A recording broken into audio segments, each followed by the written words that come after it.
मनुष्य का सबसे बड़ा दुख यह नहीं कि उसके पास धन नहीं, प्रेम नहीं, सम्मान नहीं।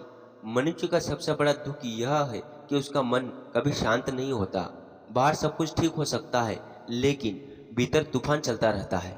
और जिस दिन भीतर यह तूफान शांत हो जाए, उसी दिन जीवन में पहली बार तुम्हें भूत तत्व की सुगंध आती है।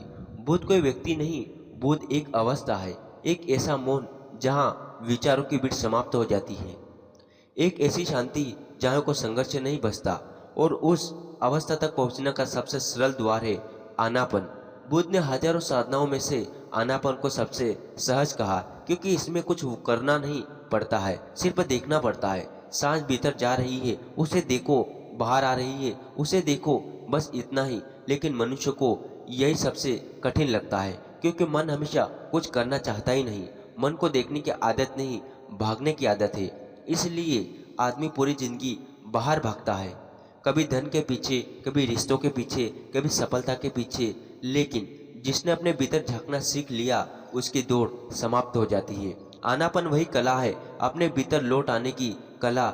जब तुम शांत बैठकर अपनी सांस को देखते हो, तब धीरे धीरे तुम्हारा मन बदलने लगता है। शुरुआत में बहुत बेचैनी होती है, मन कहेगा उठ जाओ, ये सब व्यर्थ है। कभी पुराने विचार आएंगे, कभी भविष्य की चिंता आएंगी। लेकिन अगर तुम बिना लड़े सिर पर सांस पर लौटते रहो, तो एक दिन अचानक तुम्हें महसूस होगा कि विचार दूर खड़े हैं और तुम अलग हो। वही पहला कदम है बुद्धत्व की तरफ, क्योंकि बुद्ध वही है जिसने जान लिया वह मन नहीं है, मन सिर्फ बादल है और तुम आकाश हो। लेकिन हम उल्टा जीते हैं, हम बादलों को ही अपना अस्तित्व मान लेते हैं।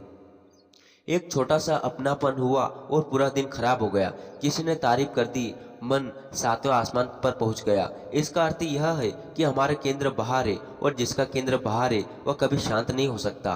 बुद्ध कहते थे, जिस दिन तुम्हारा केंद्र भीतर आ जाएगा, उसी दिन संसार तुम्हें हिला नहीं पाएगा। आनापन उसी केंद्र तक पहुंचने की सीढ़ी है। सांस सबसे अद्भुत चीज है। जन्म लेने ही पहला काम हम सांस लेते हैं, और मरते समय आखिरी काम सांस छोड़ते हैं। जीवन की पूरी यात्रा सांस के बीच घटती और बढ़ती जाती है। लेकिन आदमी ने सब कुछ देखा, अपनी सांस को कभी नहीं देखा।